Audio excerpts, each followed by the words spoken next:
God bless everybody. Today it is April 8th of 2026. This is a Middle East update. There is a lot happening as we're moving forward.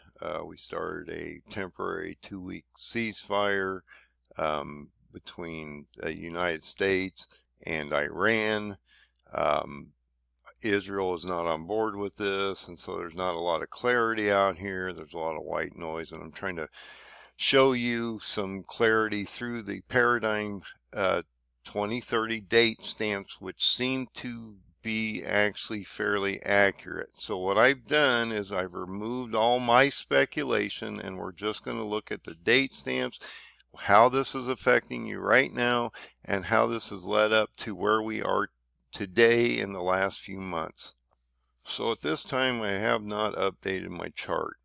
There's too much fluidity within the situation to be able to actually update it because it is changing constantly in real time. So I'm just going to hold off on that. And so I've applied all this information to this text file like I usually do so that I can lay it out, show you what's going on, and you can actually read it on the screen at the same time. Now, like I say, I'm trying to remove all the white noise and distortion and give you a clear picture based on what he's telling us in the book, in the Bible, that the Paradigm 2030 date stamps are extremely accurate, and I believe will show us what is getting ready to happen as we move forward. But I have removed all the speculation on other dates like a sixth seal, trumpets going into an Antichrist phase, because I have no date stamps for this stuff. I am trying to figure out how we go from a transition now to an Antichrist phase when the Bible tells you you have these 7 seals, 7 trumpets, and how they're going to affect us as we move forward in the Shemitah cycle. But there is no date stamps on these trumpets or these seals. And so I'm just going to use the date stamps that he gives us in the Bible based on the 4 kings of past to 4 kings of today, or leaders that are actually affecting us at this moment in time. And I will show you how this works. So as you can see, I've color coded things, as I do a lot of times, because I want to break them up into sections so people can see there's demarcations that need to be addressed here. The highlighted areas are events that are happening now that I believe need to be brought to your attention and stressed so that you can understand what's happening at this moment in time. The blue highlighted areas either have to do with history and how it affects us now, or date stamps that are actually in the Bible, and I'll show you how we extrapolate those dates. The yellow, which is only one marker in this text file, is about the solar eclipse. You have the blood moon event, which is marked in red. And then, like I say, all the other events are either highlighted in something that needs to be addressed that's happening at this moment in time, affecting this chaos that's happening out here right now, or it's a paradigm date stamp that I will show you how that works.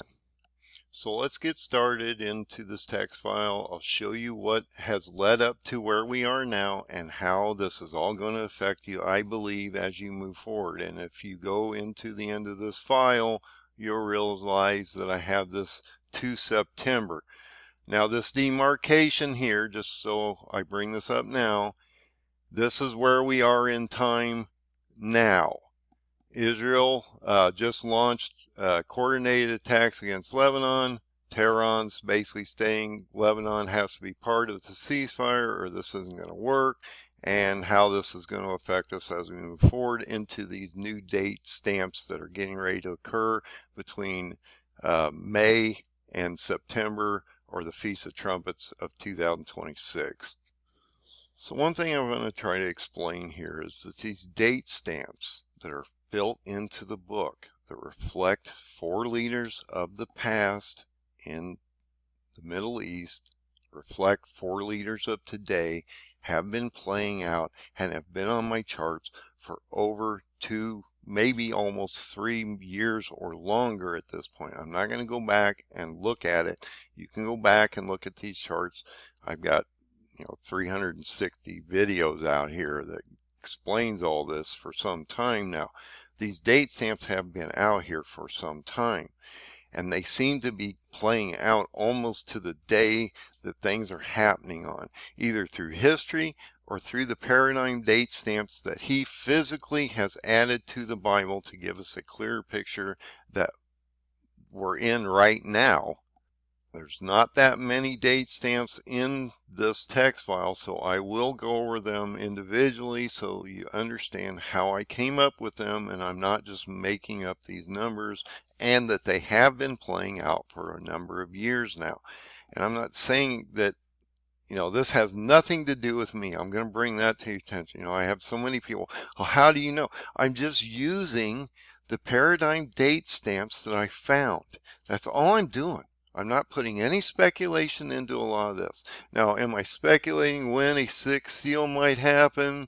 Because that's what's going to happen before you get a destruction of the goat in Daniel 8, which would then transition into an Antichrist phase, and how that might affect us for the next 3.5 years, since we're in the middle of the Shemitah cycle. So, but I don't want you to think that I'm making these dates up. They're literally in the book, and I've been showing you for a number of years that these dates should play out and have been. So I'm going to go back to what I know is truthful and honest at this point, and that is by just using the date stamps and leaving everything else, all speculation of mine, pretty much out, except I can give you some commentary on what's happening and how these connections might be affecting you at this moment in time. So when we get to the paradigm date stamps, I will go into detail on how they occur and why they affect you now. The rest are just current event items that are happening at this moment in time, or happened in the last few months leading up to where we are now. So it's pretty straightforward. This shouldn't be too bad to understand. I will try to explain the paradigm date stamps as best I can. It's fairly easy once you understand the process. So let's get started. And so I'm going to start on January 20th of 2026, and I'm going to work through where we are basically today, April 8th, 2026, and then I'm going to show you what might be coming ahead of us in time. So let's go back here to the top. We'll look at this and we'll go through each of these. This stuff up to the April 8th stamp has literally occurred, and the date stamps are showing you that it was going to occur or affect that nation or these people at that moment in time, which is amazing, because you have a God that can give you this kind of insight to what is getting ready to happen at this moment in time is amazing to me, and I wish more people could see what I'm trying to present here. To help them understand and get their networks ready for what's getting ready to happen, which is going to be extremely horrific and ugly as we move forward. So I think it's extremely important that you understand and have a better optic of what's happening out here. So let's get started in on this, and I'll show you what I'm trying to present. I'm trying to give you some clarity here, guys. That's all I'm trying to do. So this event on January 20th of 2026, which is a real-time event, President Trump shifts the United States policy support away from the Kurds or the Medes in history led forces in fighting against ISIS in Syria and Iraq. So he's done this a couple times, and this has been a problem for the Kurds and the Medes, or the Medes in history. They have been literally shoved out of Turkey, Syria, and they have now basically been mobilized past or east of the Euphrates, and they're being compressed up against the Iranian border, and they're actually doing infiltrations into Iran, which is a problem for Iran because the Kurdish forces are at odds at them at this moment. But if you go to Daniel 8, they will have to align, and if you look at the western side of Iran, majority of those areas are Kurdish nations. So we have to understand that somehow these groups are going to align as we move forward, as the ceasefire probably will break apart, and you start to see another campaign against Iran to eliminate this threat from the global community.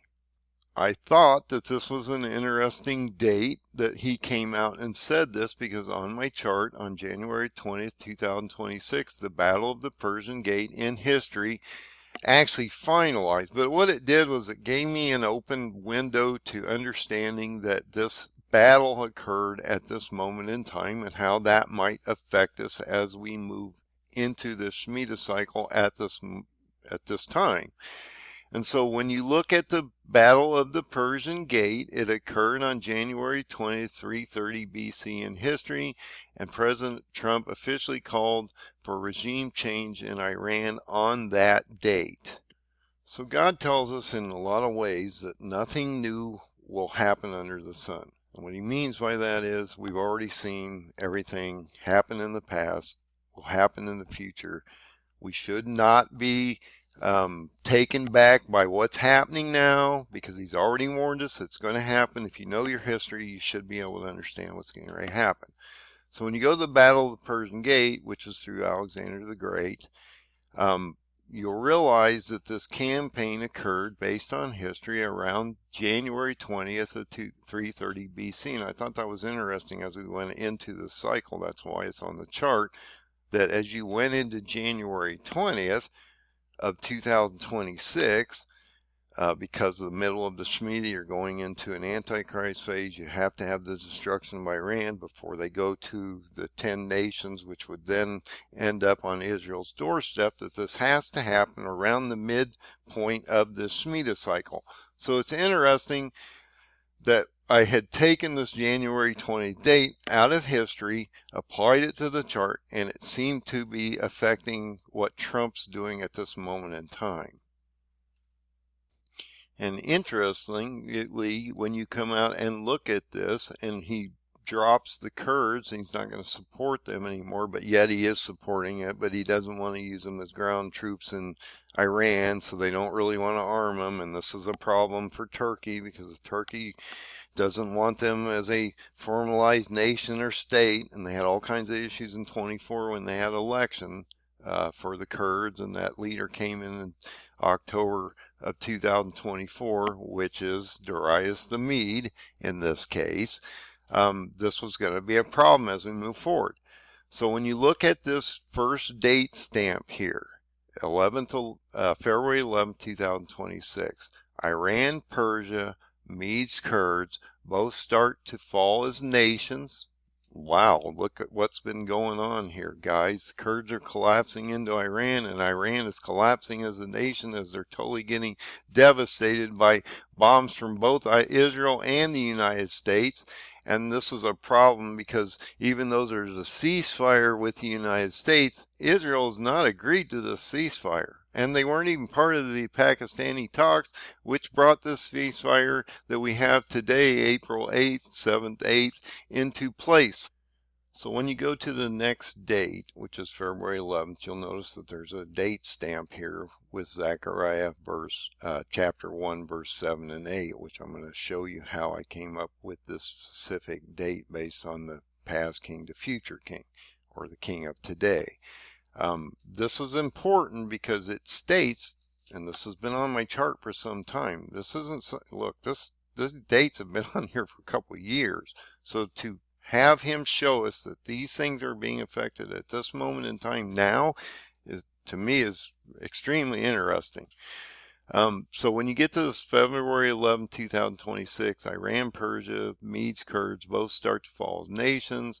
Once Iran regime change occurs, Turkey starts combining 10 nations to start a second siege on Israel, Jerusalem, which you're going to actually start to see in June, July of this year as you move forward into the Paradigm 2030 date stamps. This is based off Zechariah chapter 1, verse 7 and 8. It also talks about how Zechariah sees a man upon a red horse, sort of picturing a second seal event, the red horse, the sword in his hand, creating war, standing in the myrtle trees, which is Israel or Jerusalem. In the Bible, this is what they reflect, and that they're going to go into some type of judgment phase. Now, this is extremely interesting to me because we're talking about the second year of Darius the Mede. Now look, when I started putting this paradigm stamps together, I only had originally 3 kings. Then a 4th leader came into place on October 20th of 2024, which is the leader of the Kurds that was elected in, finally giving them a president and a leadership structure, which they never had before, because they're a group of people that coexist within 4 regions or 4 different countries in the Middle East. Now, Turkey did not want this to happen. He actually stopped this election in May, which then reoccurred in October 20th of 2024, and he told them he would eliminate them, destroy them if they started to create a nation and a charter and build a regional presence here. And so it's interesting that when you look at this, it gives you an interesting date stamp. It tells you in Zechariah chapter 1 verse 7 and 8, upon the 24th day of the 11th month. Now you're using the Hebrew calendars on these. They're not the Gregorian calendars, okay, which is the month of Sabat. It even tells you what month, and it tells you it's the second year of Darius the Mede, when the Lord's word came upon Zechariah, telling him what was getting ready to happen. Okay, the prophet stated in verse 8 that he saw by night, behold, a man riding a red horse, and he stood among the myrtle trees that were in the bottom, and behind him were 3 red horses, speckled and white. Okay, now this is interesting because you're alluding right now to the 4 seals. Okay, you're talking about the second year of Darius, and I'm going to show you that connection in just a second. And that he's talking about a judgment against Israel as we move forward on this very specific date, which I'm giving you in the text file. Now I'm going to go to the paradigm date stamp itself through the Hebrew calendars and show you how this date stamp works. Remember though, this is the 24th day of the 11th month of Shabbat, and it's the second year of the leader of the Medes or the Kurds, which he came in effect in October 20th of 2024. So this gives you the breakdown of the regional election. This man, Barzani, is the new leader of the Kurds. He was elected in October 20th of 2024. So his first year would fall between October 20th of 2024, October 20th of 2025. So we are now in the second year of Darius the Mede, based on the leader of the past, the time he was in condition, to where we are today in the future, and it's mirroring and mimicking these leaders perfectly. So when you look at this last leader that came into position on October 2024, he's still in position. He's in his second year at this time. He reflects Darius the Mede in history, in the exact time and position that he's in place. And if you take the Jewish date that they give you, so let's go to the Jewish calendars. I'll show you how you have to take the date stamps that he gives you out of the Bible and extrapolate them to a Jewish calendar based on the year that the king or leader of today is in position, based on the leader of history.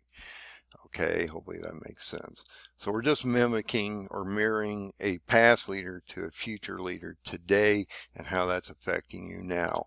So when you go into that terminology in the Bible, He's talking about the 24th day of the 11th month of the second year of Darius, which would actually be the leader of the Kurds, Barzani, which is in his second year now. And so let's go look at this date stamp of the 24th day of the 11th month of 2026. So we're in February 2026. We're in the month of Shabbat at this point. When you go to the 24th of Shabbat, which actually is indicated in the Bible in that verse, it is the 11th of February of 2026. So I'm not making these dates up, guys. You're using a past king to a future king in the exact number of years. They mimic or mirror each other, and then it gives you a month and a day stamp, which then you can line up with the Hebrew calendar and give you the date stamps that I'm producing on this chart. I am not making these numbers up. I just want you to be very aware that God is in control of everything out here, and he's trying to give us a clear picture on what is getting ready to happen. And so when he gave you this date stamp, in my opinion, you're going to see Israel being placed under judgment, under a red seal judgment. Actually, if you go and look at the Bible and that terminology, he's talking about how this red horse will stand among Israel and commit judgment through the seals, the first 4 seals, leading into a 5th seal, a martyr image of them standing under the altar asking, because of all the carnage that's been going on in the last few years here in the Shemitah cycle, when is Jesus or God going to rectify this situation? They've died. They've held their faith. They're asking, when is this going to be resolved? He clearly states, I'm going to eliminate this threat on a 6th seal. And so we're getting ready to go into a 6th seal event, but I do not have a date stamp on a 6th seal event. I just know we're close. We're really close, and probably this is going to happen in the next month, but I have no date stamp. If that happens, that's going to lead you into an Antichrist phase. But he's telling you that Israel is getting ready to go under judgment. Myrtle trees always stand for Israel. He's talking about the red, speckled, and white horse, or the other horses. If you look at Revelation, first 4 seals, I believe he's talking about those horses, but this would be the 2nd seal horse, which is the red horse, and this would be a judgment against Israel and those myrtle trees. And to me, this makes a lot of sense, because Iran has to fall as a nation. It talks about this in Daniel 8, how the goat destroys the 2-horned ram, crushes them, and then the goat horn is also broken, so Turkey would also be destroyed. The leader of that nation will be destroyed soon on a 6th seal event, I believe, which I don't have a date stamp for, and that this is warning us that this is getting ready to happen, that Israel is getting ready to go under this massive judgment. And with the solar eclipse, which is coming up just after this, and the blood moon on March 3rd, which happened, I'm going to show you as we move forward, I believe that was the last warning for not only Israel, but the whole world, I believe. So we're going to walk through some of these current events. You had Ramadan on about a week after that, on February 17, 2026, Ramadan begins. So you have this holy month of the Muslims, where they walk around the Black Rock backwards and all this crazy stuff, satanic rituals and different things that they're presenting out here. And that you had right on that same day a solar eclipse, and then 15 days later, on March 2nd and 3rd, down here, you had a complete blood moon. Now, interesting, and I'll come back up here in a second, this blood moon was the 3rd blood moon in a year, which radiated between Purim of 2025 and Purim of 2026, which is what this date falls on. This is actually Purim, okay? So he's warning you, And then if you go back and look at my videos on that second solar eclipse blood moon event, because each of these had a solar eclipse and a blood moon event in the 3 that occurred in this last year, in that middle one that happened around the Feast of Trumpets, that had a star alignment that indicated that the Medes or the Kurds would start to collapse into Iran, and that we would start to see the destruction of that nation as we move forward. So in real-time events, on February 17th, right after the solar eclipse, the Middle East was marked by a critical escalation into diplomatic and military tensions involving Iran. The United States started the Geneva nuclear talks. On February 26, 2026, the third round of high-level nuclear negotiations between the United States and Iran took place in Geneva, Switzerland, with no progress. Basically, that's why you're here, in a ceasefire, because nothing progressed. On February 28th of 2026, the United States and Israel launched a coordinated major combat strike against Iran. The United States codenamed this Operation Epic Fury. Okay, so right after you go between these 2 dates of the solar eclipse blood moon, you started to see this massive ramp up into this last warning or judgment against all nations in Israel. They started this massive campaign that's happening now, which we have today, yesterday, last night. We started to see that potential ceasefire, which is already starting to break down. There's all kinds of problems. Israel is still bombing Lebanon, and Iran says that unless Lebanon and Hezbollah is included in this, this probably is a no-go. So I don't think this ceasefire is going to hold up for any length of period of time. February 28, 2026, on the same day that they set up this coordinated Operation Epic Fury, Israel announced the closure of all crossings in the Gaza Strip, and you're going to see the Egyptians are going to be affected as we're moving forward also, because the paradigm date stamps are indicating this as we move into the next couple months, including all vital Rafah crossings on the Egypt border. Then, a few days later, you have this blood moon event, which is your final warning. Now, not to say we aren't having more solar eclipse and blood moons as we move forward. There's a lot of them in the Shemitah cycle. But this was the last one in a procession of 3 solar eclipse blood moons in a year, and that the 2, they were all complete blood moons. They all had a effect on Purim 2025 through Purim 2026, which is this date here, and how that's going to affect us as we move forward. On March 2nd, during this period of time of this blood moon, Israel starts to ramp up and begin widespread intensive strikes described as a new phase of the war with over 500 targets just on this day.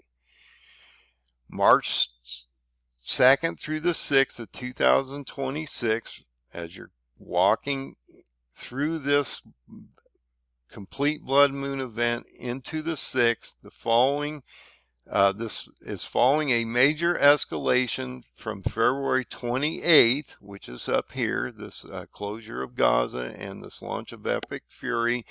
Egypt, like I say, Egypt is going to be massively affected here soon, because you also have the African nations of Put and Kush that are also have to be involved in the 10 nations that go against Israel. So following a major escalation on February 28th of 2026, Egypt places its military on maximum alert and air defense on high readiness. The U.S. State Department issued a Depart Now order for citizens in Egypt on March 2nd, and you're at April 8th now, citing serious safety risks. On March 4th, 2026, this is extremely important. Extremely important. I cannot stress how this will actually play into the Daniel 8 prophecy, because Turkey is announcing contingency plans and a potential establishment of buffer zones in bordering Iran, to manage the possible mass migration flow that's happening from the war of Israel, United States on Iran itself. This happens the day after the blood moon, and this is leading you to what? A collapse of the Kurds and the Medes into Iran, and them building a buffer zone between Iran and Turkey, which is usually about a 30-mile or 30-kilometer, or about 20-mile, 30-kilometer zone. And we've seen now not only 4 missile attacks against Turkey from Iran that have all been knocked down. We just saw an attack on April 7th of 2026, which you're going to see as we move forward, an attack on the Israeli consulate in Istanbul, Turkey. So this is starting to ramp up. Turkey's starting to be brought into this. Turkey says that they have to set up this buffer zone or so they can knock down the missiles before they get to the Black Sea and hit their ships or any oil infrastructure. They got an oil pipeline between Iran and Turkey. A lot going on there, and this is continuing to ramp up. Iran has been hitting infrastructure all over the region through the Saudis, Qatar, UAE, everything. I mean, they're just hitting everything out here up to this point where we had the ceasefire. And like I say, Israel's not slowing down their campaign in Lebanon, which is affecting Hezbollah, which is part of a proxy of Iran, and Iran is clearly telling you in the ceasefire deal that that must be included, and they want to keep that Hezbollah faction rooted into Lebanon and have some control over there, or they're going to have to make some adjustments, and this will then affect the whole region, and I believe this will affect Turkey tremendously. And also think about this. If Turkey's announcing a contingency plan for establishment of buffer zones in bordering Iran, this is an invasion of another sovereign nation, and this is not going to go over well. But you've noticed that Turkey slid into Gaza.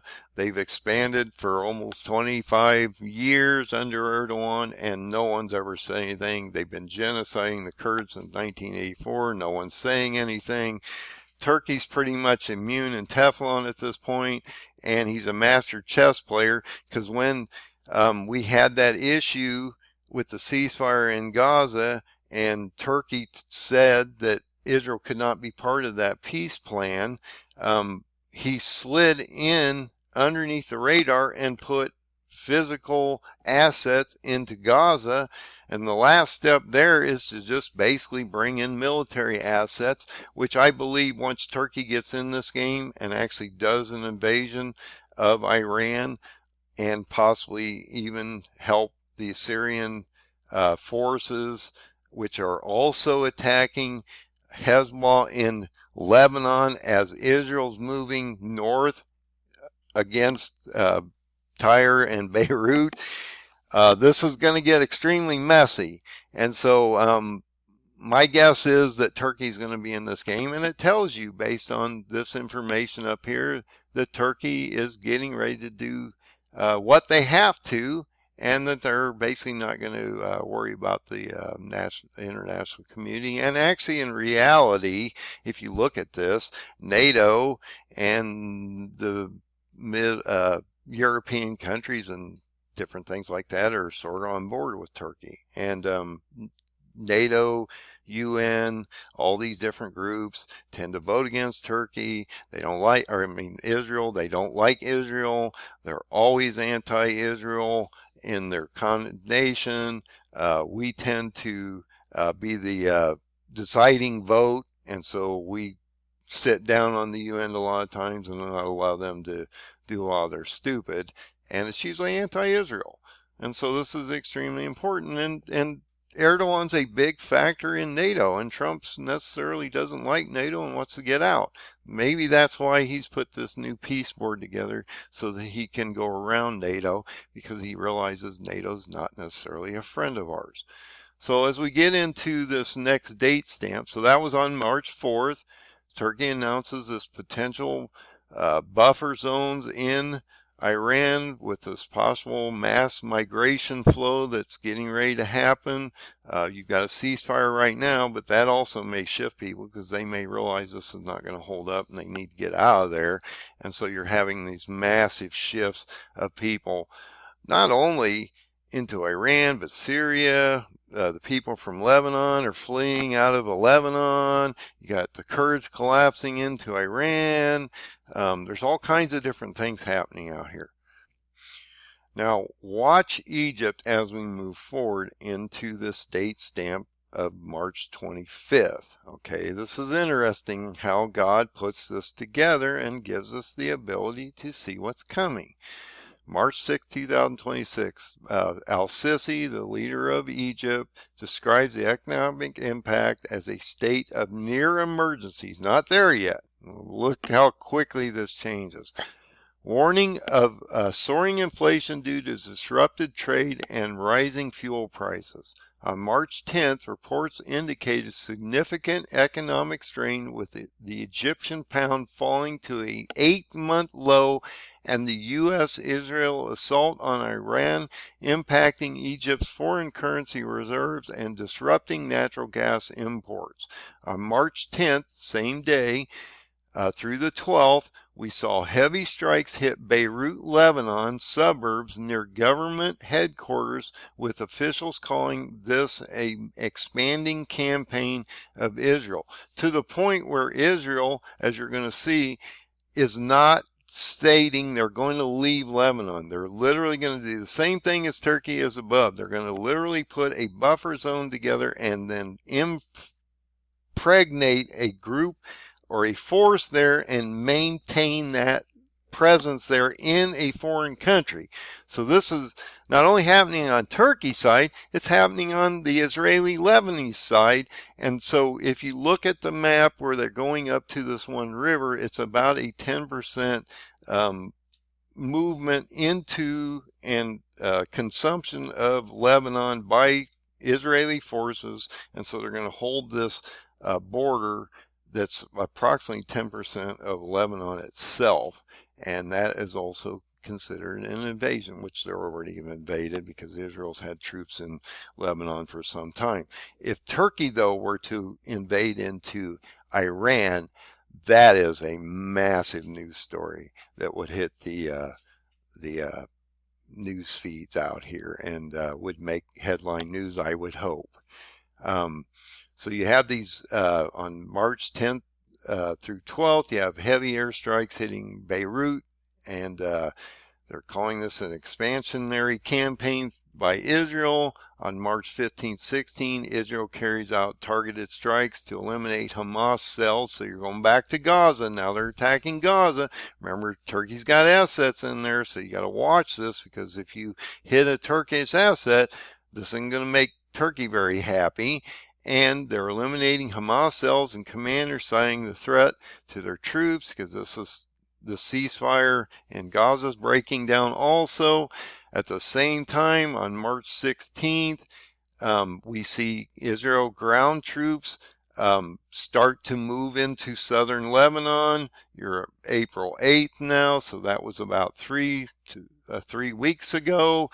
Right after that, you have the holy month of Ramadan in the Muslim calendar ends. So then that also would then free up them from really holding them back from any attack or anything, because they're not in their holy month. I had wondered whether they would attack during the holy month. That has happened, but they're usually fairly radical groups that do that.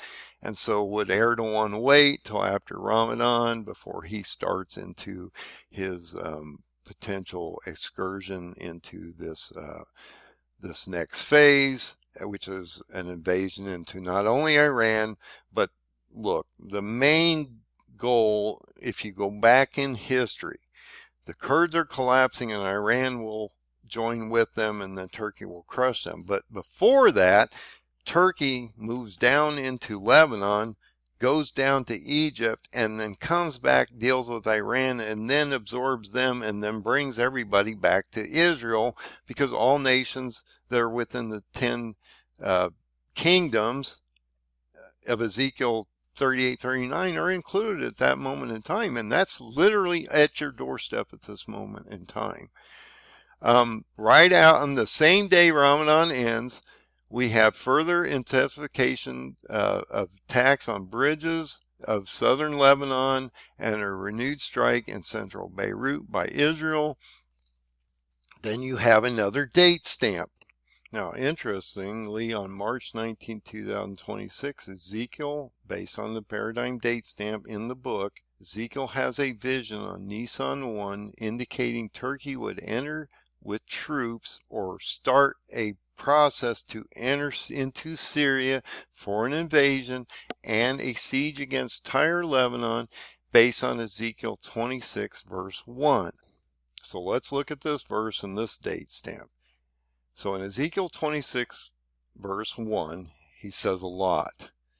And it came to pass in the 11th year, this is Zedekiah, in the first day of the month, which is Nisan 1, the Lord came to him saying he would pass judgment against Tyrus, or Tyre, and that she will be broken and turned into basically laid waste or dust.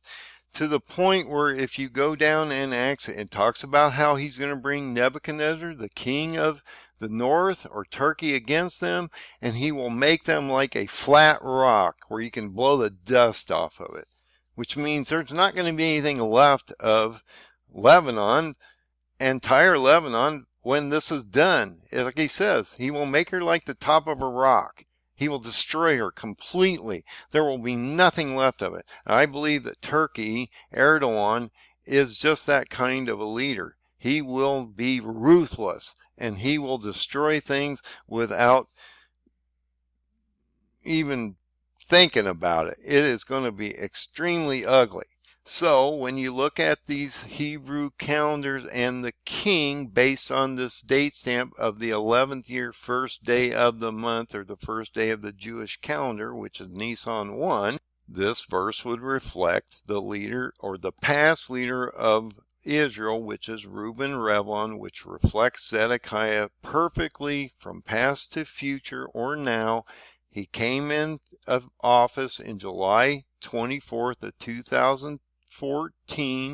His 11th year would have started, and this is when I made a mistake on originally. I had only put it the 10th year. It's actually 11th year. His 11th year would be July 24th of 2025 to July 24th of 2026. Well, you're not at July 24th of 2026. You're in the 11th year of Zedekiah, which is represented by this leader of today, which is Reuben Revlon. So if Reuben Revlon, or Zedekiah's 11th year, falls between July of 25 and July of 26, and Nisan 1 is the date he's talking about, that would be on March 19th of 2026, based on the calendar date stamp that he provides in the Bible itself, based on the king of the past to the future. And interestingly, it's going to affect the nation of Lebanon, or Tyre, Lebanon itself. And right after this, everything broke against Lebanon. They started doing massive ramp-ups of attack, and we are in a quagmire over there right now as Israel is driving forces north against Hezbollah, which are backed Iranian forces, setting up a buffer zone to a specific river which consumes 10% of their country, and this is affecting Tyre, Lebanon tremendously at this moment in time. So if you've been paying attention, two nations are being affected tremendously. Well, actually three, because you got Iran, but look at who's being affected here. Lebanon, Egypt, and Iran at this moment in time are the three major groups, other than Gaza, Palestine. You could add the fourth group, that are being affected at this moment in time. Look how he's lined this up for you so that you can see what's getting ready to happen. So on March 19th, when he sees this vision, Ezekiel sees this vision in Ezekiel 26:1, we see on March 19th, the same day, Rafah border crossing between Egypt and Gaza reopens after a 20-day closure on February 28th, 2026. Now, I believe this is a problem for Erdogan and Turkey because they've been not allowing either supplies or food or fuel or anything up through this Rafah border, and they've completely shut this down, and they're not letting refugees through except for a very minimum amount of people into Egypt.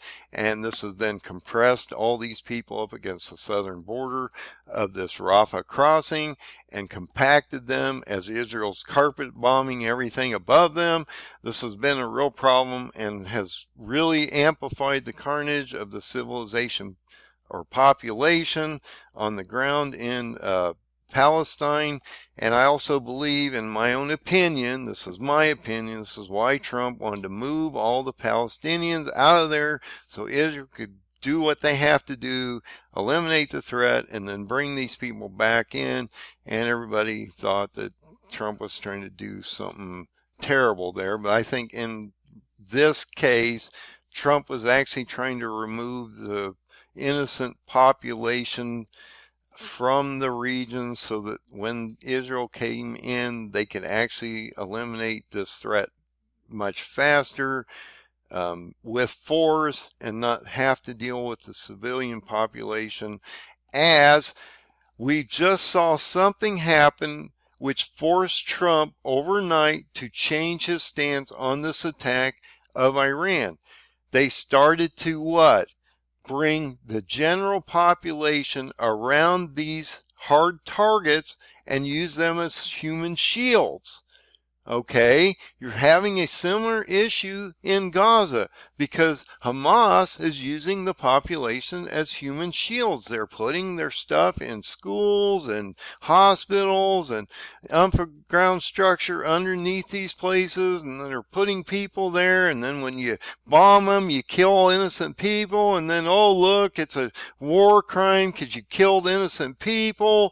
And this, I mean, it's all propaganda out here, guys, and that's what I mean. You got to look through the white noise. You need to understand what's happening out here. If you think that the Palestinian Hamas has empathy for their people, and it's not all about control and power, as well as Iran has no empathy and it's all about control and power over their people, that they'll literally use their populations to stop us from bombing them. And what are we going to do? We're going to bomb a bunch of innocent people? So Trump had to literally step back at this moment in time and say, okay, I'm going to give you 2 more weeks and we're going to have to figure this out. And hopefully you'll move all these people away so we can actually blow you up, because you're not going to change your tune. You're ideologically driven people over in Iran, and you don't want to leave, and you're talking about survivability of a regime that's more radical and indoctrinated into a ideological process. Look, this Quran is an ideology that's built, that a religion's built out of. I'll just say it that way. The ideology comes first. And their ideology is, if you look across the Middle East, we must destroy the nation of Israel by any means, shape, or form. And we will be martyred and go to our Allah or wherever we're going to go if we die in that process. And actually, if we speed the process up and blow things up, it'll actually bring our martyr or our Mahdi back quicker, or Allah back faster. So they think this is awesome, the Muslims over there, the radicalized ones. Now, I'm not talking about the moderates, some of the moderates and the people that aren't radicalized. But if you go to Palestine, just for an example, and you have 70 years of modification of a population, this is genetic in their genes, and they've been indoctrinated into a system that states over 70 some years that they must eliminate this nation, and they've indoctrinated their children into this process. So they're starting to open this up. This border between Gaza and Egypt, this is not going well. They're not letting much abroad. Now we're starting to see Israel bombing Gaza again, so populations are starting to move back south again, as well. You're starting to see the amplification of the attacks on Lebanon and pushing them north, which is going to affect Turkey and Syria tremendously as refugees flow into both those nations. On May 20th of 2026, you have the spring equinox and start of spring. On May 21st through the 28th, Egypt, like I say, Egypt, Lebanon, and Iran are the ones you need to be focusing on right now. And the date stamps in the Paradigm 2030 chart are telling you this. Egypt undertook active diplomacy. That's what I mean. Look, Egypt is getting ready to go under judgment on the 25th here. So look how this is building up to this date stamp that he gives you in Ezekiel 30, verse 19 through 26. Egypt undertook active diplomacy with President Sisi, visiting the UAE and Qatar and discussing regional stability. So he's now starting to see massive pressure on him. On the 24th, in this period of time, Defense Minister Israel Katz first detailed a plan to occupy approximately 1/10 of Lebanese territory to create a defensive buffer zone. I was talking about this earlier.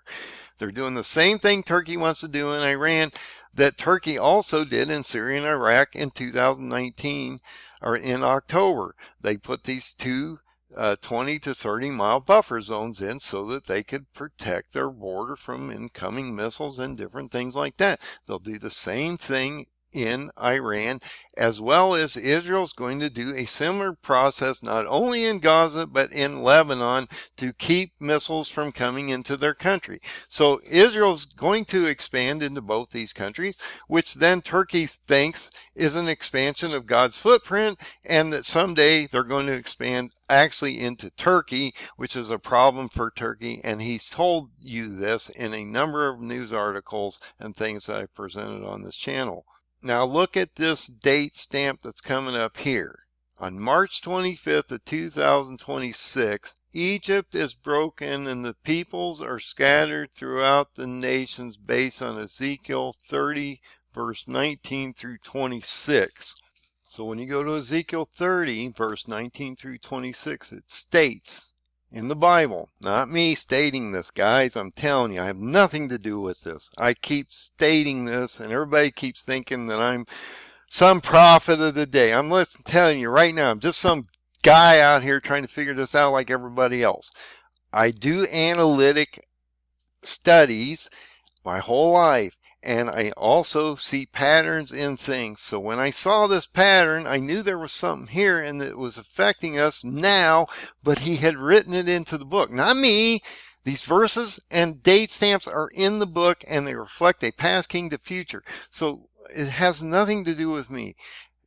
I'm just trying to explain this and show you that this might be happening, and they have been playing out for 3.5 years. So I gotta think that it's going to continue this process as we move forward. And look at what he's stating here in Ezekiel 30, verse 19 through 26.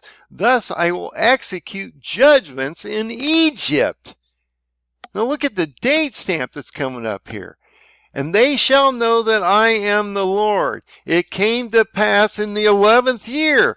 Wow, the 11th year. We're talking about Zedekiah, Reuben, Revelin again. In the first month, Nisan, 17th day of the month, the Lord says that he's going to break the Pharaoh or the king of Egypt, and he's going to put them under massive judgment, and he's going to bring the king of Babylon, Turkey, against them. That's what it says. I'm not stating this. So let's go look at this passage because this is extremely important. So here again, Zedekiah reflects Reuben Revlin today. Look, Reuben Revlin's the past king. You got a new leader today, but they're both being affected at this moment in time because they're both alive and they're both in Israel.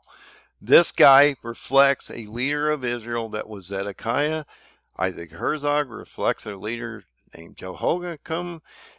Nebuchadnezzar reflects Nebuchadnezzar, and Barzani reflects Darius the Mede, exactly in the time and positions that they've been from past to future. So when you go back to Reuben Revlin, you go to July 24th, 2014, his 11th year would be the start of July 24th of 2025 to July 24th of 2026. You're not there yet on the last date I just said. So let's come back here, look at this real quick. It's the 11th year of Zedekiah, so that'd be between July 20th of 2025, July 20th of 2026 is first month. First month of the Jewish calendar is Nisan 1. The 7th day of Nisan is what? In 26. So when you go to the calendar, we're in 26. Nisan 1 would be on March 19th. We just went through this. We started the new Jewish calendar on Nisan 1, the civil calendar, and the Nisan 7th, the 7th day of Nisan indicated in the verse,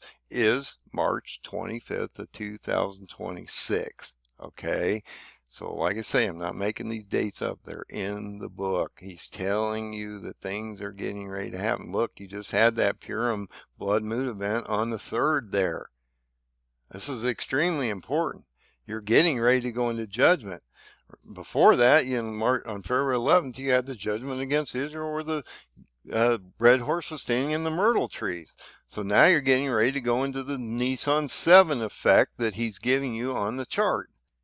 And this judgment has to deal with Egypt, which is interesting because the one prior to this was the one with Lebanon, and Turkey's going to come to Lebanon first. Then they're going to go through Israel, which is Israel's going to capitulate. They're just going to let them go through because they can't take Turkey on. They're too massive and they've been beat up by too many countries at this point. They're going to let them go through. Turkey's already established into Gaza in October, slid under the radar. He'll bring assets in when this next attack probably occurs and Turkey actually enters this conflict in the Middle East, because he will bring assets across the Middle East. He won't just be going to Iran. He'll be going into Lebanon. He'll be going into Gaza. He'll just open the door to everything. And it talks about this judgment against Egypt at this moment in time. So on this very date, this was only a week or two ago, guys, Egypt is broken. It's starting to be broken. These prophecies usually give you the start of an event that leads you into something as you move forward, but it's giving you a very specific date when these things start to radiate as we move forward into the future. So on March 25th, I just showed you this in Ezekiel 30, verse 19 through 26.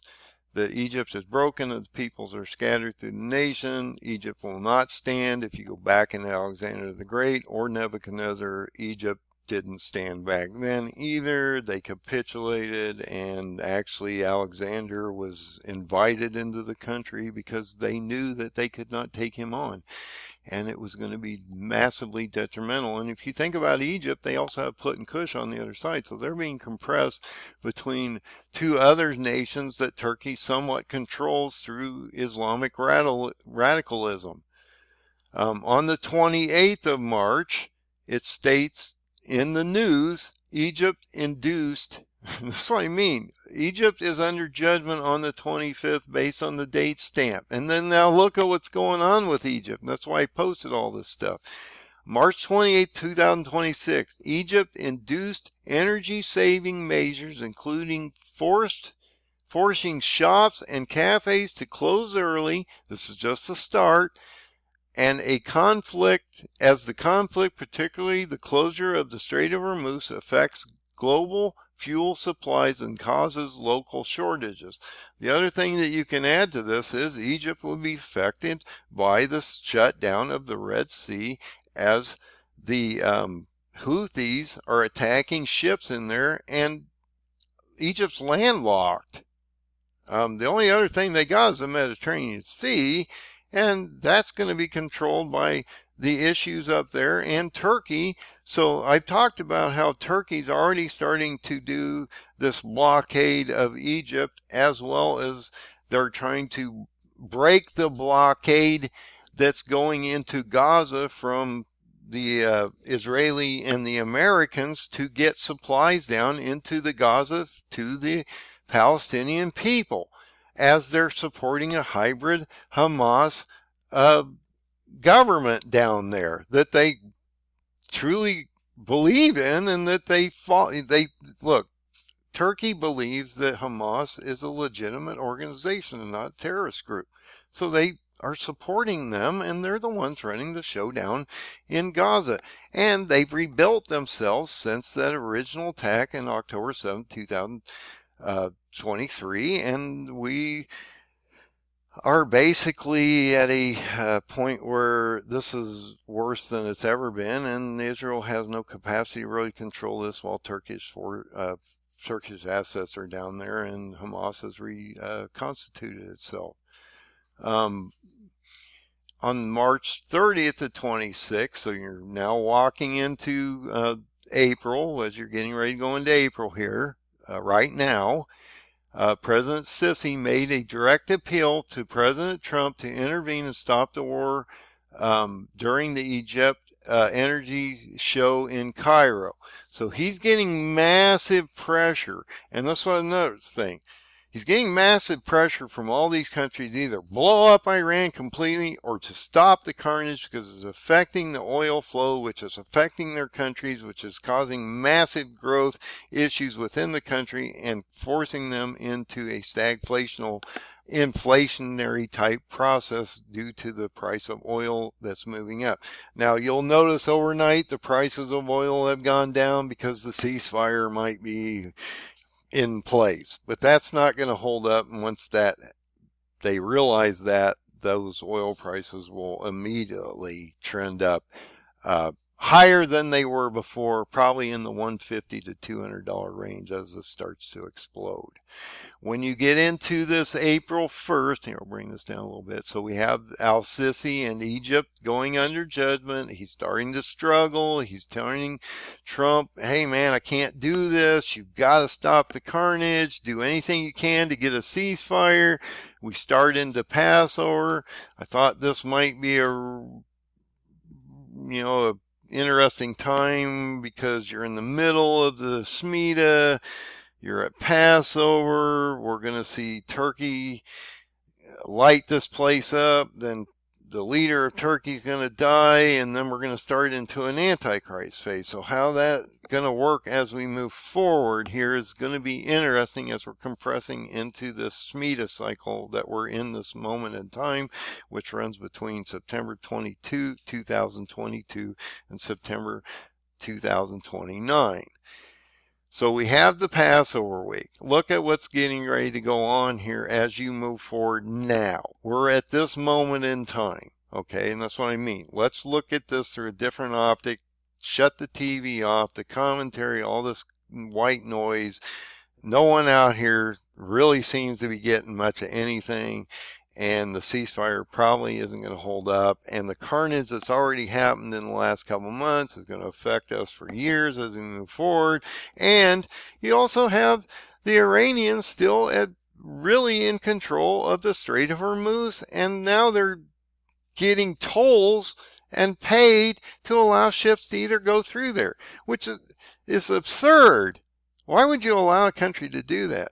The ceasefire is an advantage to Iran at this point and not to us. And I believe that Trump had to step back because they were getting ready to put human shields in front of all these facilities, and this would look terrible on an international level, that we would be bombing civilians that are standing next to installations.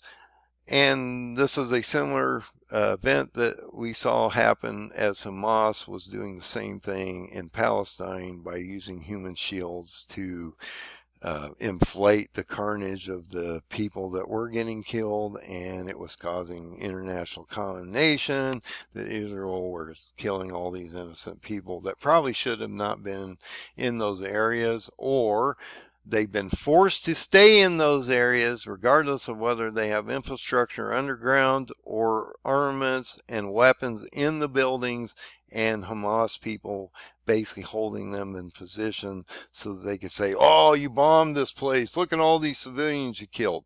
Look, this is all propaganda once you get to this level, and you need to understand what's happening out here. So, on April 7th, yesterday, Trump establishes a 2-week ceasefire in military operations, allowing the finalization of a 10-point peace proposal from Iran. Now, this was from Iran. Trump's got a 15-point plan. Iran originally had a 5-point plan. Now it's a 10-point plan. Most of these points we can't agree with or won't work with them on. So the ceasefire probably isn't going to hold up because Iran wants control of the Strait of Hormuz. They want to stay as a regime. They want to keep their nuclear capacity. They want to have the ability to defend themselves by holding ballistic missiles and other things so that we, I guess, can't eliminate this threat in any way, shape, or form. And relieve sanctions from them so that they can start the process of selling oil and refilling their coffers so that they can start this rebuilding of a nuclear weapon process to eliminate an enemy that they consider Israel, which is their doctrine based on their ideology. I mean, seriously, this is how incredibly stupid this truly is, that any nation would want to destroy another nation and consider themselves and their God to be a positive. And I get it, we're doing a lot of carnage ourselves, but I believe in Trump's mind, and you may disagree with me, but in his mind, if he eliminates Iran, it'll eliminate the regional threat and make everybody's life better because they're not holding hostage and they're not getting missiles and all these things launched, and we have terrorist attacks constantly happening in all these different areas and things that this would then diffuse over time, and then you have to re-educate the population not to be anti-Israel, which is going to be hard to do because this is generational. So that's going to take a long time to get these people in a mindset where they will be conditioned to be unified in the world to where we all get along and everything, which I never think will happen. The human race can't seem to get along, and we always end up in wars in short periods of time. Let's continue here after this 2-week ceasefire. So this just happened last night. This is already starting to fall apart, as you see, as we move forward. So on April 7th, Trump establishes a 2-week ceasefire in military operations, allowing for his finalization of the 10-point plan that Iran has given him. They're not agreeing with most of these terms. On April 7th, the same day, 3 ISIS assailants opened fire near a building housing an Israel consulate in Istanbul, Turkey. Now, I've talked about how we might see something happen in Turkey that might bring them into this fight. ISIS is around Aleppo, mainly in Syria, which also could affect Lebanon. Lebanon's being affected by a lot of things from Israel to Turkey proxies in Syria. This would affect Syria and those ISIS groups down in there. Also, since the Kurds have been pushed out, they're not as much of a threat, so ISIS has filled a lot of these vacuums. Now they're affecting Turkey, so Turkey might come down into Syria, as well as they may do an invasionary process into Lebanon, and then they may set up a buffer zone into Lebanon because of the compression of Israel bringing refugees into that country from Lebanon also. So there's a lot happening there also. April 7th, 2026, just as we were starting to implement the ceasefire. Just before that, Iran launched multiple missile barrages at Israel, just as this 2-week ceasefire mediated by Pakistan was announced. So that occurred. April 8th, which is today, Benjamin Netanyahu confirmed that he did not totally agree with the ceasefire, and this had nothing to do with Lebanon, and they were not going to stop the bombing of Lebanon, which is interesting because as you move forward here, you're going to realize this amplified. April 8th of 2026, Tehran proposal demands a cessation of all war on all fronts, including Lebanon. Wow, we just talked about this Lebanese Turkish tire issue up here. Now you're having the issue down here. Talks about how Tehran is stating all fronts, even our proxy Hezbollah, you must stop attacking them. We won't allow them not to be established in Lebanon. Israel comes back on April 8th right after this and says, and launches a massive coordinated, it's the states in the news, one of the largest coordinated strike against Lebanon since the beginning of the conflict with Hezbollah, which was on October 8th of 2023. Because if you go back and look at that attack on Gaza, the day after, Hezbollah indicated that they would join the war and started to launch missiles against Israel. The massive wave of airstrikes hit more than 100 targets in a single 10-minute window. Dude, that is carnage, in my opinion. Striking densely populated areas, including Beirut, Lebanon, and this Bekaa Valley area. So you're at April 8th right now, and I put this demarcation line here because we need to see how this is going to affect us as we move forward. Look, if you're going into a beast system, you have a number of things that have to happen before you get to the beast system. You have to have 10 nations. Well, Iran has to fall as a nation. Actually, Egypt will fall as a nation, or at least capitulate, and then they'll rebuild and attack during Antichrist as the king of the south against the king of the north, and that will continue through Antichrist. But this is going to affect us as we move forward. I have a number of date stamps here as we move forward into the fall. And so let's go over some of these so that you can understand what could be coming up ahead. And because the date stamps seem to be radiating and happening and affecting us at that moment in time or just shortly after that, or it's stating it right before it occurs, I would suspect that these date stamps probably will play out in fairly close to the dates that they're stated. So there's this gap of time here between April 8th and April 21st, which is when the 2-week ceasefire would run out, which started on April 7th through April 21st. That's your last day of this 2-week ceasefire. So we have to determine how this is going to affect us in the next 2 weeks. And what's going to happen in this around this period of time, because look, before you go into a beast system, a number of things have to happen.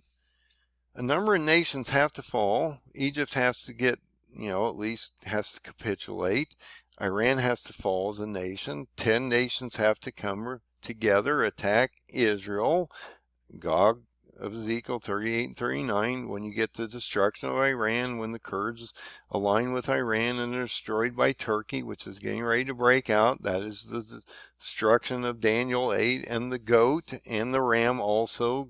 Both those creatures are destroyed in that book. The ram's destroyed by the goat, then the goat's destroyed next. That's Turkey. That leader then would come back as an antichrist. I know, I keep telling you it's a resurrectional dead Erdogan into an antichrist. You go to Isaiah 14, it clearly states this. And you can read that for yourself in Isaiah 14. I've done a video or two on that. But look at this. So April 26th, or April 21st of 2026, this ceasefire would end. So we don't know, and I'm going to be updating this in real time as we go down through this list. I'll be adding current events and things. I have no more date stamps here. These are the date stamps. So I got nothing else to go off of but what he's given us here. So this is what I'm saying. I'm using the date stamps. I'm not speculating. I can't give you a date stamp on a 6 seal. I can't give you a date stamp on a 7 seal and a selection of 144,000. I can't really give you a date stamp on the 2 witnesses coming. I can't give you a date stamp on the first 4 trumpets eliminating a third of the planet, the 5th trumpet, which opens up a pit, and a 6th trumpet, which brings an antichrist and a false prophet back, and how that's going to affect you into the end of the Shemitah cycle, because I have no date stamps. So I left them off, but I want you to be aware that before you get to an antichrist, you have all these different effects that are going to hit you on the ground. 6 seals, a global earthquake with all kinds of crazy stuff going on there. You need to read the 6th seal. What's the 7th seal about? What's this half an hour of silence with 144,000 selected?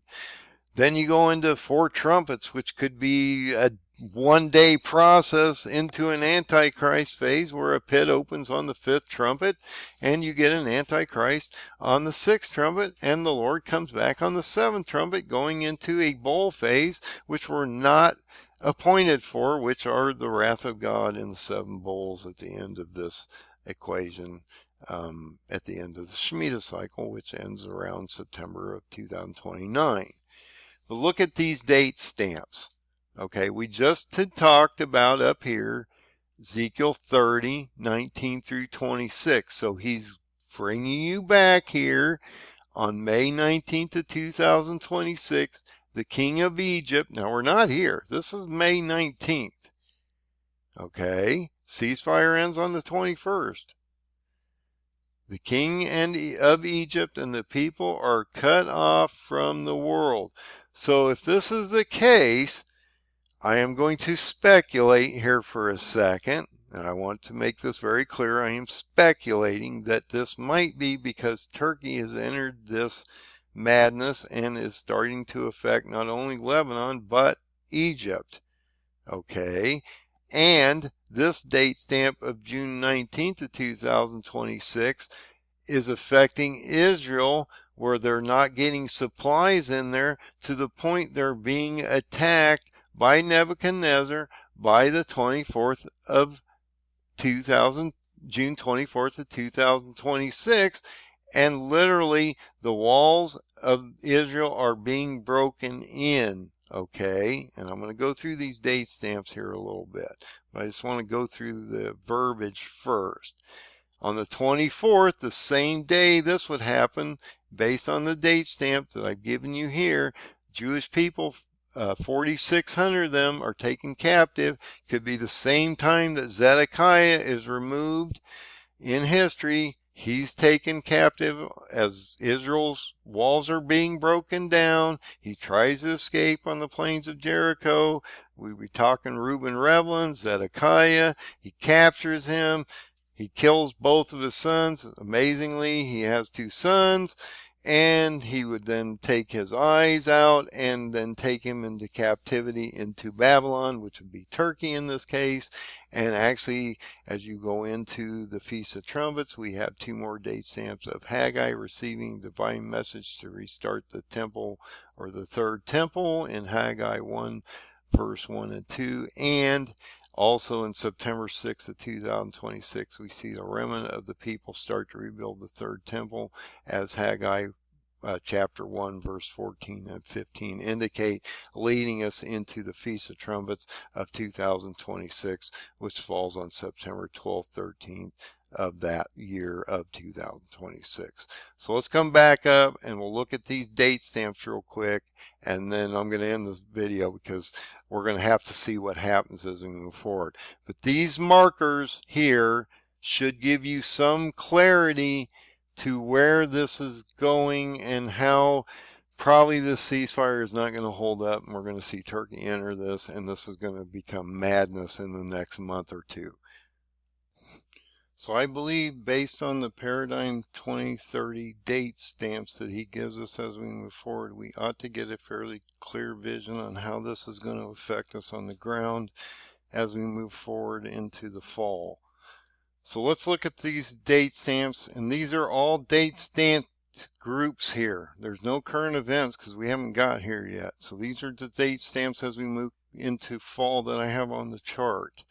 On May 19th of 2026, the king of Egypt and the people are cut off from the world based on Ezekiel 31 verse 1 through 18, which is a whole chapter of effects that are going to happen to the nation of Egypt itself. So I just did a quick AI summary of Ezekiel 31, just to give you a feel for what this chapter is about.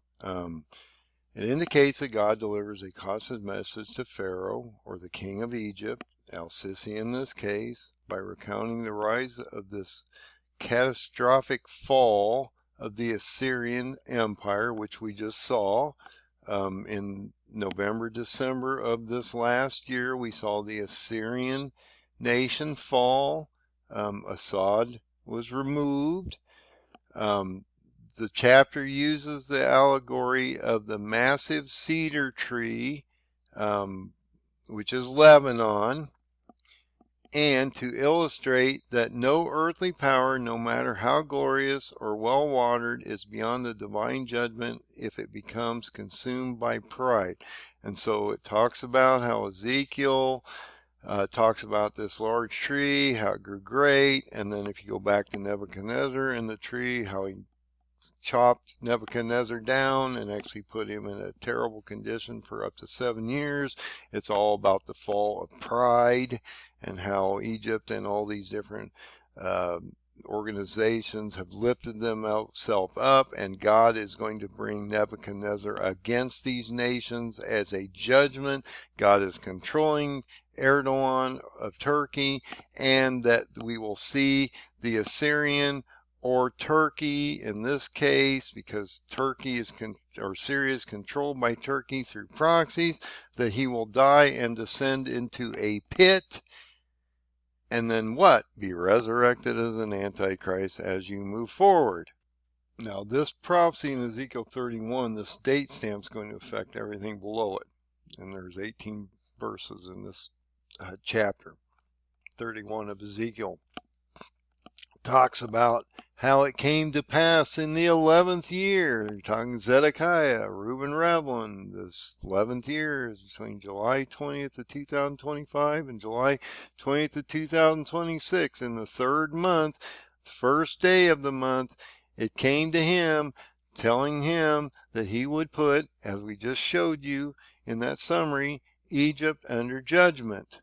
So you're talking about the 11th year of Zedekiah, the third month, first day. So we're talking about Zedekiah between July 24th of 2025 and July 24th of 2026. When we go to the Jewish calendar, you'll realize the first month is Nisan, the third month would be Sivan, 11th year would be 2026. This is between July 20th of 2025, July 20th of 2026. We're talking about the leader today, which is Reuben Revlin.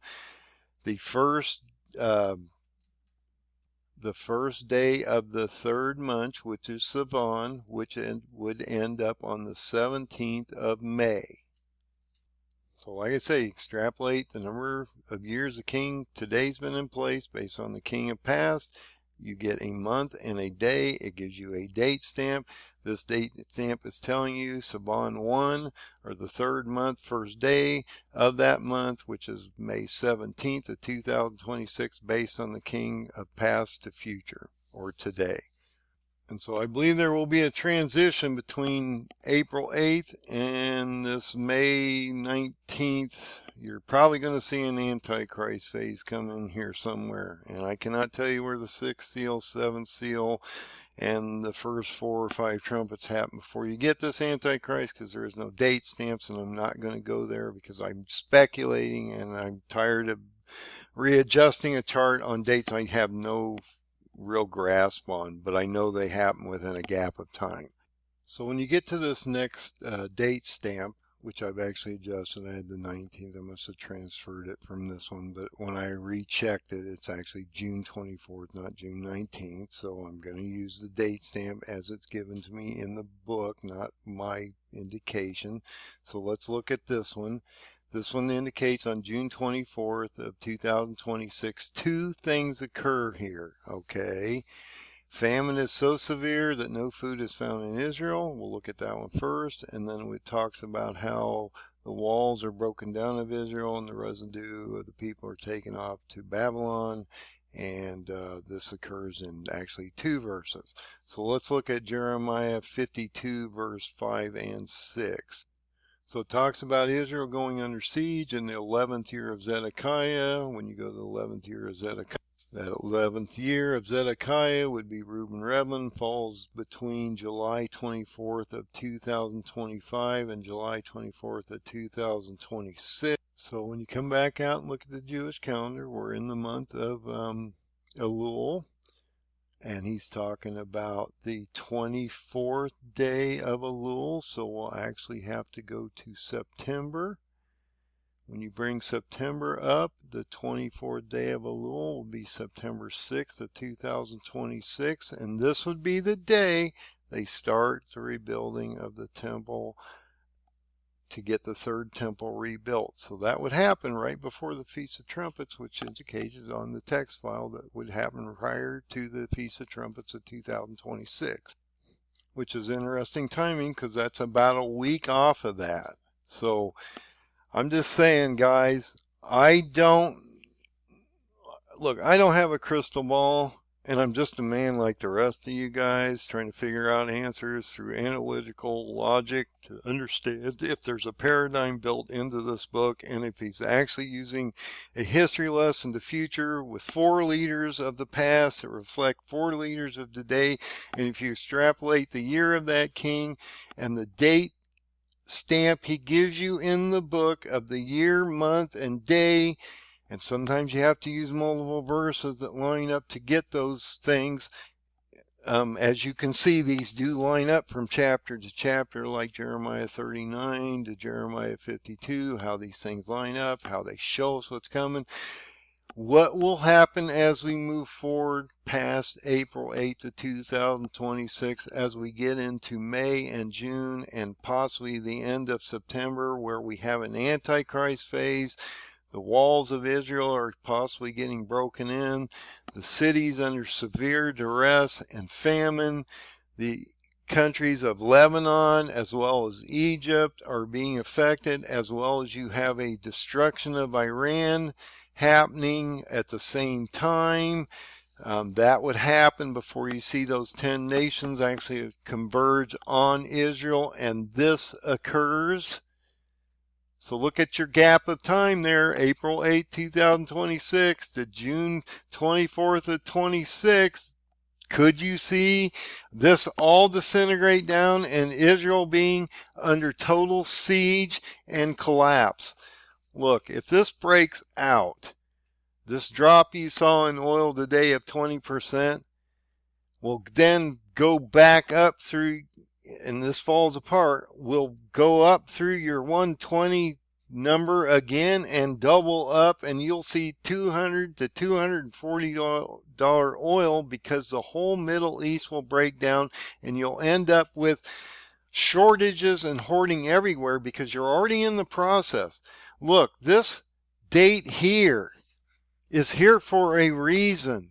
The reason is because a lot of these countries are tapping strategic reserves, and they told him a month ago that if you don't fix this problem, we're going to be in massive duress. India, places that don't have oil, have to import this oil, cooking fuels, and you got, jet fuels, diesel, all this stuff is being impacted on a global level. If they cannot get a control method on this by April 21st or so, you're going to end up in an Antichrist system in May going, what happened? What just happened to us? Now, the thing I'm concerned about and have been concerned about and have been warning you for some time, you have a between now and here, a sixth seal event, a global earthquake, to the point where all men of all levels are hiding in caves and hoping the rocks don't fall on them. Look at the sixth seal. You've got a seventh seal event. You have 144,000 selected. You have 2 witnesses getting ready to appear. You have a signing of a treaty going into a 3.5 demarcational right now event going into the end of the Shemitah cycle. Okay?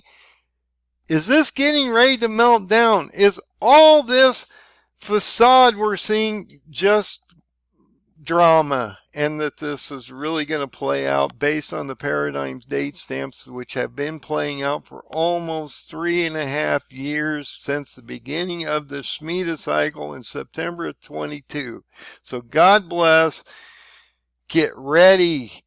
You don't understand how fast this is going to be shocking on the population of the globe when this thing breaks and those oil prices spike up and this whole thing melts down the Middle East. And on top of this, you're layering on massive supernatural and natural earth effects across the planet. Tectonic plates are moving. Volcanoes are ramping up. Earthquakes are sounding off at levels we've never seen before. We're having a lot of 7-point or higher earthquakes right now.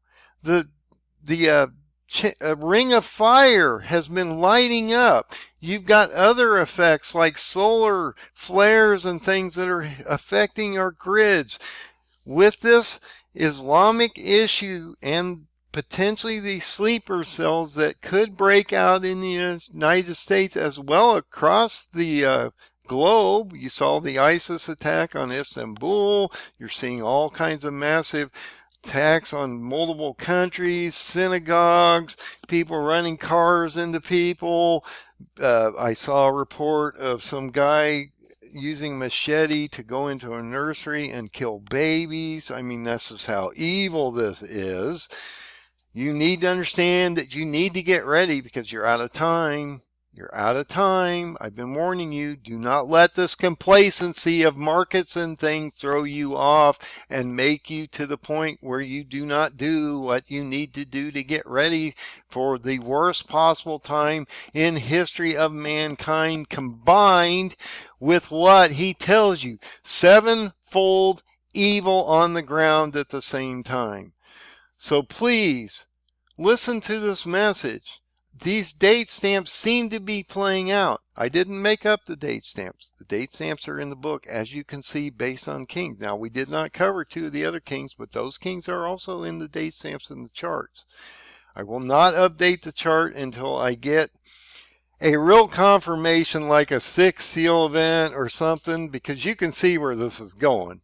So what's going to happen that's going to fill this gap between April 8th and possibly May 19th, or even, what's going to happen between April 8th and the ceasefire of the 2 weeks, which would then lead into a total meltdown of the Middle East into an antichrist system, based on what I'm showing you here.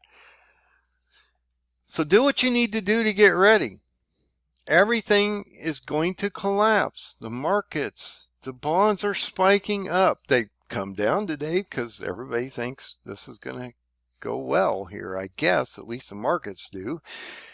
Most people don't think this is going to turn out very well, and most of the people that are the people with real authority out here that have any idea whatsoever don't believe this is actually going to turn out pretty well, that they'll never come to any conclusion on these 10 or 15 point plans because they're so far apart. And Israel, United States, and a number of Arab countries want them to have regime change, or at least the ability to change the original regime and eliminate their nuclear and ballistic capacity so that they can't be a threat to their neighbors, and have the ability over time to build a nuclear weapon and threaten Israel with their mandated doctrine, which is Look, Iran's mandated doctrine, go look at it. Their whole goal is to eliminate their government's whole goal is to eliminate the nation of Israel and the Zionistic Satan. Look, the United States is the evil big Satan. Israel's the little evil Satan to the Muslims, okay? And the leader of the Muslims is Erdogan. They sanctified him in 2015 around that Black Rock, and he's been the leader of the Muslim community pretty much since. I will guarantee you when Turkey breaks out, he will have no problem coalescing all these nations to attack Israel, and in that process he will die, turn into an antichrist, and then sign a treaty with those nations against us and Israel as a caliphate to either convert or change you into an Islamic nightmare like the rest of them. So God bless, good luck, be safe, and believe in the Lord Jesus.